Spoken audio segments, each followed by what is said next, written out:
Bonsoir. Au sommaire de cette édition, le président de la République ouvre un nouveau chantier à Conakry. Professeur Alpha Condé a procédé à la pose de la première pierre d'un complexe hôtelier de 4 étoiles. À Mandiana, fin des travaux du barrage hydro-agricole dans les plaines de Koundian, la nouvelle réjouit les riverains. Ils s'activent désormais dans la pisciculture, devenue pour eux une source de revenus.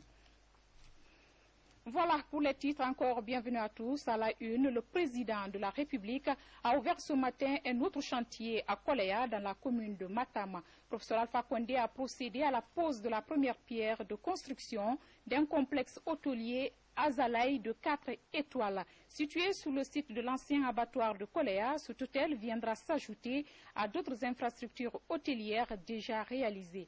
Reportage Sanassi Keita. C'est sur ce site d'une surface de 6200 mètres carrés qui va être construit en l'espace de 2 ans un complexe hôtelier de standing moderne de 4 et 3 étoiles, appelé Azalaï Hôtel. La cérémonie de pose de la première pierre de construction de cette infrastructure hôtelière a enregistré la présence de plusieurs personnalités, sous la conduite du président de la République, Professeur Alpha Condé, en compagnie de son épouse. Un autre chef-d'œuvre hôtelier qui vient ainsi s'ajouter à ceux déjà réalisés et en cours de réalisation à Conakry. Je citerai de passage le Palm Hôtel de 5 étoiles de Camayen avec 124 chambres, l'hôtel 4 étoiles d'Almamia avec 184 chambres, l'hôtel 5 étoiles Mankepa avec 380 chambres, l'hôtel 4 étoiles China Sandarvalia et ses 128 chambres, l'hôtel Sheraton 5 étoiles de Kipé avec 300 chambres, l'hôtel Radisson 5 étoiles de Konoma avec 270 chambres, enfin l'hôtel Onomo de Koléa avec 100 chambres. Les responsables du groupe Azalaï Hôtel ont promis de tout mettre en œuvre pour mériter de la confiance placée en eux en vue de construire dans les plus brefs délais ces 2 hôtels de 4 et 3 étoiles ici au quartier Koléa, sur le site de l'ancien abattoir. Le projet qui nous réunit aujourd'hui consiste à bâtir un complexe hôtelier composé d'un premier hôtel de 160 chambres, 4 étoiles de standing international, d'un second hôtel de 120 chambres de 3 étoiles, attenant à un centre de congrès. Ce complexe que nous voulons être un joyeux architectural donnera au pays et à la capitale Conakry un nouveau visage, j'en suis sûr. L'honneur est ainsi revenu au président de la République, Professeur Alpha Condé, de procéder à la pose de la première pierre de construction du complexe hôtelier Azalaï. Complexe qui comprendra 135 chambres, dont 4 suites. Le budget prévisionnel de ce complexe s'élève à 52 millions de dollars. Ce qui va du coup créer, selon le directeur général délégué de Azalaï Hôtel, 380 emplois directs et 1000 autres indirects. Et puis bientôt la relance du projet Simandou. Le chef de l'État a conféré hier en audience avec les partenaires impliqués dans ce projet d'exploitation du minerai de fer de Simandou. Les représentants de Rio Tinto et de China Ilco s'engagent à respecter leur part de contrat dans l'exécution de ce grand projet minier. Ibrahima Keïta, compte rendu. En recevant ces 2 délégations, le ministre d'État chargé des investissements et du partenariat public-privé a réitéré le souhait du président de la République, professeur Alpha Condé, à voir l'exploitation du minerai de fer de Simandou se concrétiser au plus vite. Ainsi, les représentants de Rio Tinto et de Chinalco ont, avec le ministre de l'État, évoqué tous les aspects liés au projet, de l'étude de faisabilité en passant par la construction des rails et du port. Les 2 parties ont mis l'accent sur leur volonté de faire de ce projet ambitieux une réalité, et cela dans un bref délai. Peu après, les 2 délégations ont été reçues en audience par le chef de l'État, professeur Alpha Condé. En plus de la délégation de Rio Tinto, celle de Chinalco avait en son sein des banquiers, des constructeurs de rails et de ports. Au cours des entretiens, professeur Alpha Condé a insisté sur un partenariat fécond, gagnant-gagnant, avant d'inviter toutes les parties au respect des engagements et Rio Tinto se disposer à aller jusqu'au bout. Cette visite est un signe fort de l'intérêt et de l'engagement de Chinalco pour le projet. Et nous souhaitons vraiment que Chinalco puisse nous accompagner, comme ils l'ont fait jusqu'à maintenant, pour le développement de ce projet. Du côté de Chinalco, l'engagement est total pour faire de ce projet ambitieux une réalité, et cela au profit des différents partenaires. Nous avons un entretien avec son Excellence, Monsieur le Président, tout à l'heure. Nous sommes d'accord avec l'importance indiquée par le Président lui-même. Une fois le projet Simandou soit réalisé, le peuple guinéen peut avoir des bénéfices et les bien-être. Ce projet va promouvoir encore le développement économique et social pour l'État guinéen. Nous allons faire tout ce que nous pouvons faire, tous nos efforts pour la réalisation du projet Simandou. Au nom du gouvernement guinéen, le ministre d'État en charge du secteur minier a mis l'accent sur l'intérêt que le pays accorde à l'exploitation du minerai de fer du Simandou. Tout cela démontre la volonté de toutes les parties de soutenir le projet Simandou et de le mener à terme conformément aux aspirations du peuple guinéen et les instructions de M. le Président de la République.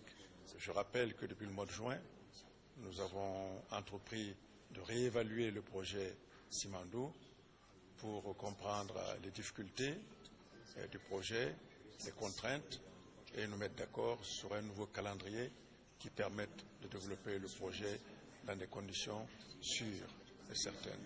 Et le président donc a réitéré l'obligation de toutes les parties de respecter leurs engagements pour que le calendrier de réalisation du projet soit respecté. Dans cette démarche, et comme le souhaitent les différentes parties, le projet d'exploitation du minerai de fer de Simandou n'est plus qu'une question de temps. À présent, ce communiqué, le président du tribunal militaire permanent de Conakry a le regret de porter à la connaissance de ses invités de marque que l'ouverture solennelle de son audience initialement prévue le jeudi 17 septembre 2015 est reportée sine die pour raison de procédure. Conakry, 16 septembre 2015, et Elhadji Sékou Keïta, président du tribunal militaire.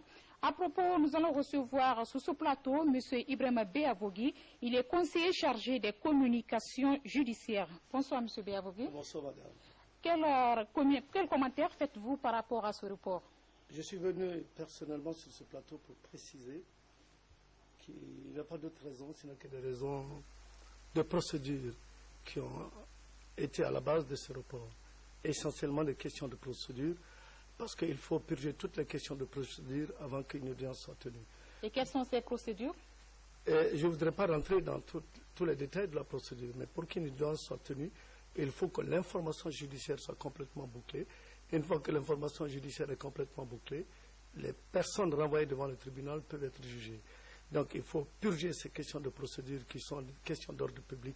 Ce qui fait qu'aujourd'hui, je suis venu pour insister et persister sur le fait que c'est uniquement et essentiellement pour des questions de procédure qui vont être purgées bientôt. Et quand elles seront purgées, nécessairement, il faudrait que justice soit faite dans les jours à venir. Merci pour ces précisions, M. Béavogui Ibrahima. Direction Mandiana, plus précisément dans les plaines de Koundian, avec la fin des travaux du barrage hydro-agricole sur le fleuve Fié. Plus de 1000 hectares vont être aménagés pour améliorer les conditions de travail des paysans. Le barrage est déjà opérationnel et les riverains font de la pisciculture, devenue aujourd'hui leur source de revenus. Suivant la visite de la ministre de l'Agriculture dans la zone avec Youn Satawel Kamara.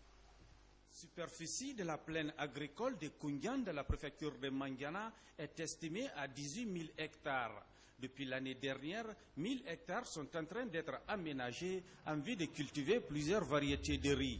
Déjà, les travaux du barrage devant arroser la plaine sont achevés. Ici, tout un dispositif sécuritaire est mis en place pour une parfaite maîtrise. Koundian est fait à 50%. On n'a pas parlé encore de l'aménagement intérieur. Quand on va finir l'aménagement intérieur, on va mettre les blocs, les casiers, vous allez voir ce que c'est Koundian, c'est une merveille. Donc 6 mois de saison pluvieuse, la pluie prend 6 mois et les autres 6 mois, c'est cette retenue qui va servir. Aujourd'hui, nous roulons sur cette digue et nous avons vraiment ce déversoir et ce bassin de retenue qui est là, d'un volume d'une capacité de 8 millions de mètres cubes d'eau qui seront là et qui vont servir à irriguer cette plaine de 1000 hectares. En plus des activités agricoles à Koundia, la pisciculture sera aussi pratiquée. En attendant la fin des travaux d'aménagement de la plaine, les riverains commencent à tirer profit du barrage alimenté par le cours d'eau des Fillets. Ce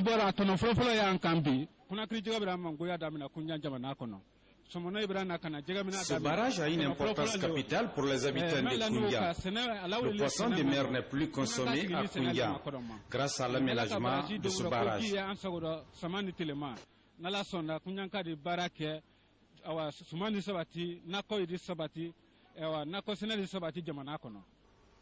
L'aménagement de la plaine agricole de Koundia est devenu une réalité grâce à la volonté politique des autorités du pays dont l'objectif vise à assurer l'autosuffisance alimentaire et mettre fin à l'importation. À quelques jours de l'inauguration du barrage hydroélectrique de Kaleta, le gouvernement s'active efficacement pour la réussite de l'événement. Ce matin, le Premier ministre a conféré avec les acteurs impliqués dans cette opération. Au cœur de la rencontre, l'assainissement de la ville de Conakry. Hadi Kamara, bureau de presse de la primature.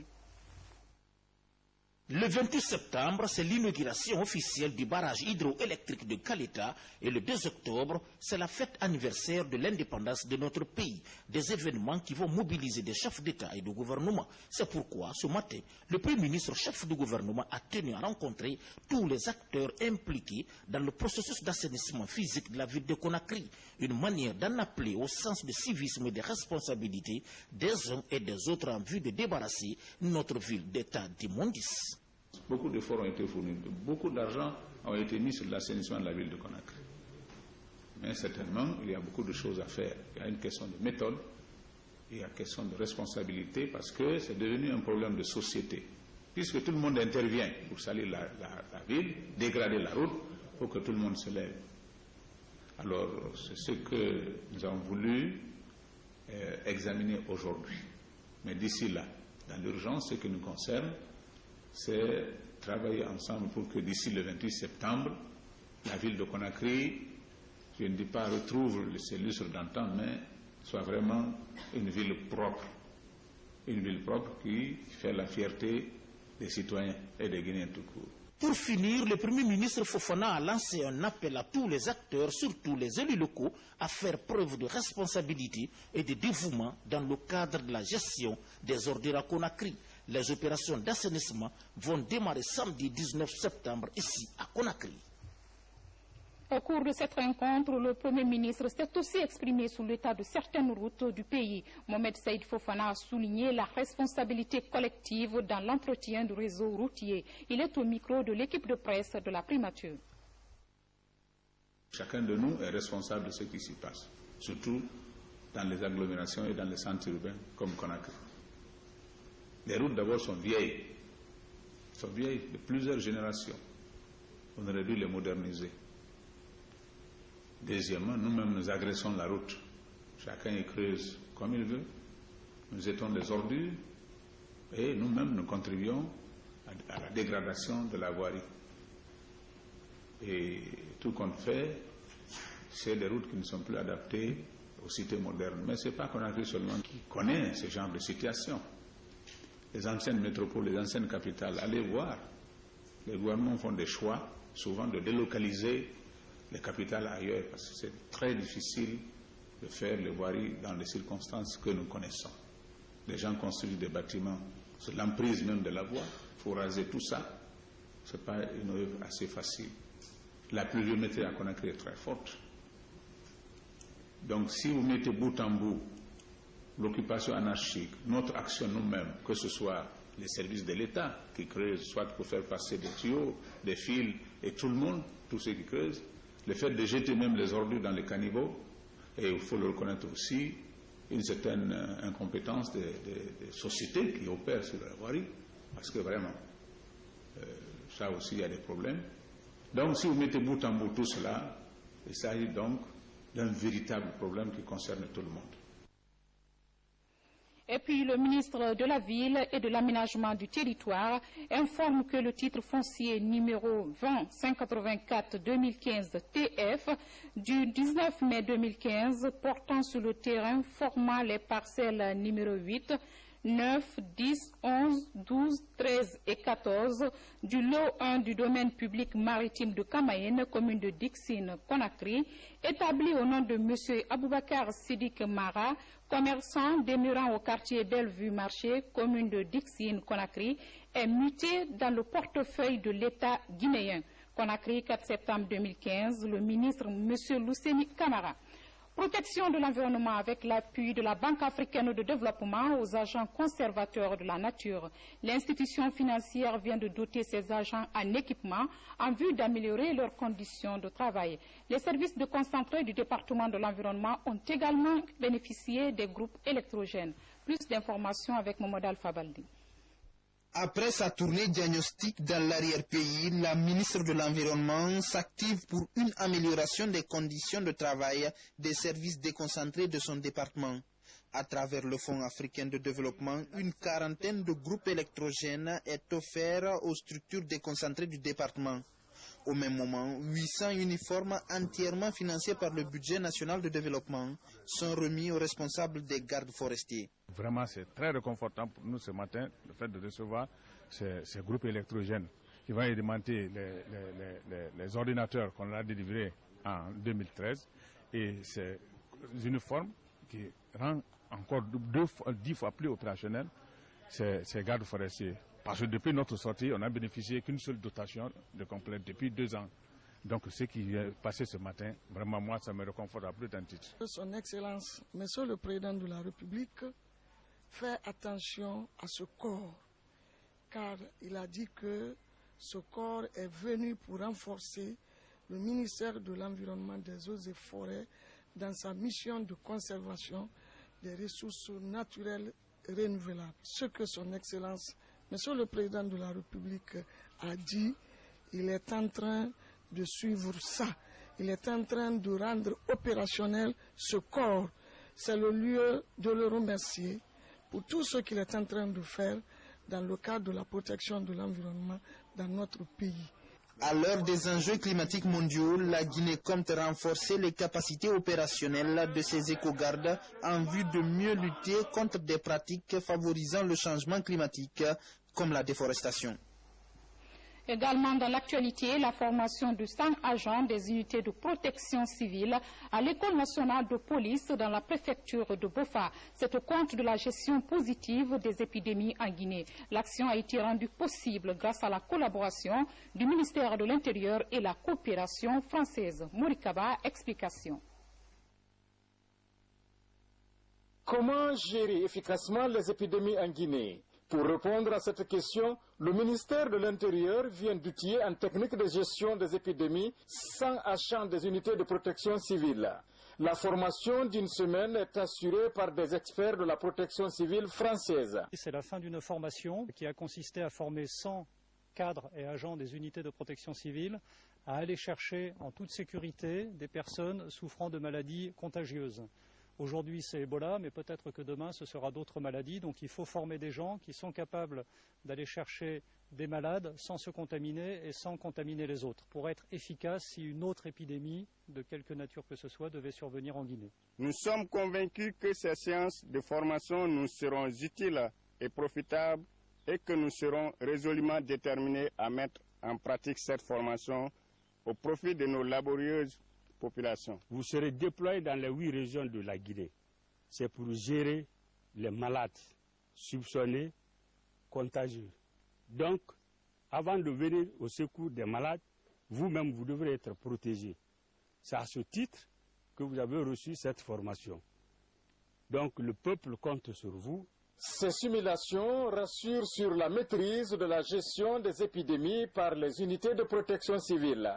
Ebola a fait des ravages dans le corps médical en raison de la méconnaissance du virus. En bref, dans le cadre de la riposte à l'épidémie de poliomyélite dans la région de Farhana, Labé, Kankan et de Zérokoré, le ministère de la Santé, en collaboration avec ses partenaires, organise du 16 au 19 septembre 2015 la vaccination de riposte contre cette épidémie. La dite vaccination concerne tous les enfants de 0 à 59 mois, quel que soit leur statut vaccinal. Les zones concernées sont les aires des districts sanitaires des 4 régions suscitées.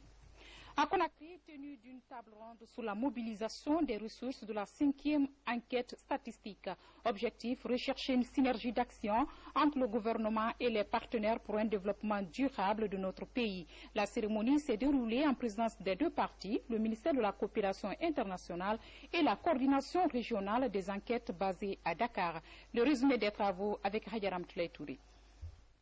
Initialement prévu pour l'année 2014, la mobilisation des ressources en faveur de la 5e enquête à indicateurs multiples et de mobilisation de ressources financières a été confrontée aux conséquences de l'épidémie d'Ebola. Le budget de l'enquête, estimé à plus de 1 million de dollars, n'a pu être mobilisé. Cette enquête financière est mieux programmée, mieux orientée, leur intervention sur le terrain. Vous n'êtes pas sans savoir, sans les données statistiques, nous ne pouvons pas faire une bonne programmation ni une planification stratégique devant nous aider et aider le pays à aller vite dans ce programme de développement. La coordinatrice régionale des enquêtes basée à Dakar a insisté sur l'intérêt de cette opération pour notre pays. Dégager des financements pour la mise en œuvre de cette étude, qui est extrêmement importante pour la Guinée, puisqu'elle permettra de disposer d'indicateurs à jour dans les domaines de la mortalité des enfants, l'état nutritionnel des enfants, le niveau d'éducation, la lutte contre le VIH, la lutte contre le palu, la lutte contre les maladies diarrhéiques, le niveau de développement des jeunes enfants, on a beaucoup de choses, le niveau de vaccination des enfants, et bien sûr tout ce qui est santé maternelle et infantile, notamment avec l'épidémie qui a frappé le pays, voir si les structures de santé ont été désorganisées pendant toute cette période-là. Le représentant adjoint de l'UNICEF en Guinée invite à la conjugaison des efforts pour une mobilisation d'ici la fin de l'an 2015, le financement requis. Guy Yogo, le représentant adjoint de l'UNICEF, a rassuré que son institution continuera d'apporter à l'Institut national des statistiques toute l'assistance technique nécessaire. À l'étranger, ouverture hier à New York de la 70e session de l'Assemblée générale des Nations unies. Il s'agit d'amender et d'adopter le programme 2030 de développement durable pour tous les peuples. Compte rendu Fatmata Samoura, notre correspondante basée à New York. C'est parti pour la 70e session de l'Assemblée générale des Nations unies. Devant des délégués venus des 193 États membres de l'Organisation des Nations unies, le secrétaire général Ban Ki-moon ouvre la 70e session de l'organe représentatif de l'ONU. Cette session, qui coïncide avec le 70e anniversaire de la création de l'ONU, se focalisera sur les objectifs de développement durable. Des objectifs que les pays s'engagent à réaliser dans les 15 ans à venir. Le patron de l'ONU s'est réjoui du maintien des principes tels que définis dans la charte et des progrès réalisés ça et là. Le chef de l'Organisation mondiale a déploré tout de même des foyers de tension dans plusieurs parties du monde. Le nouveau président de l'Assemblée générale, le Danois, a décliné sa stratégie. Une stratégie qui accorde une place de choix à l'atteinte des ODD. Il a promis de défendre tous les États membres au cours de sa présidence, avant de dire son souhait de voir cette session déboucher sur des décisions fortes, mais aussi des actions concrètes au profit de toute la planète. Les jours à venir, les discussions continueront dans les panels de haut niveau pour une organisation mondiale plus forte, juste et équitable qui se battra pour la prospérité de l'humanité. Merci Fatmata Samoura, voilà qui met fin à cette édition. Grand merci à vous de l'avoir suivi. Juste après, vous aurez les échos de la campagne électorale avec Seydouman Diallo. À demain pour d'autres pages d'information. Excellente suite au programme télévisé.